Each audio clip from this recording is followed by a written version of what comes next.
Kabid Humas Polda Metro Jaya, Kombes Endra Zulpan, membenarkan bahwa korban tewas bersama AKP Novandi Arya Karisma adalah Fatimah, kader Partai Solidaritas Indonesia (PSI). Mobil yang dikendarai AKP Novandi Arya Karisma dan Fatimah mengalami kecelakaan tunggal menabrak separator hingga terbakar di kawasan Senen, Jakarta Pusat pada Senin tanggal 7 Februari tahun 2022 dini hari.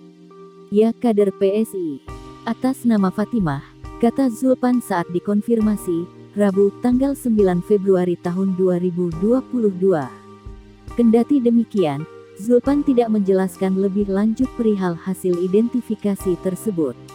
Ketua Umum PSI, Giring Ganesa, juga sempat mengucapkan bela sungkawa terhadap kepergian salah satu kadernya itu. Diketahui, AKP Novandi Arya Karisma adalah putra Gubernur Kalimantan Utara, Zainal Apaliwang.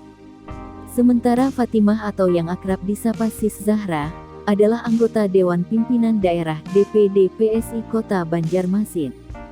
Berikut sosok Fatimah, kader PSI yang meninggal bersama AKP Novandi. Ketua DPD PSI Kota Banjarmasin, Antung mengatakan, Fatimah bergabung dengan PSI pada Juni tahun lalu. Sejak saat itu, Fatimah aktif dalam kepengurusan Partai PSI DPD Kota Banjarmasin. Antung mengatakan, Fatimah tercatat dalam Divisi Aksi Sosial dan Bencana.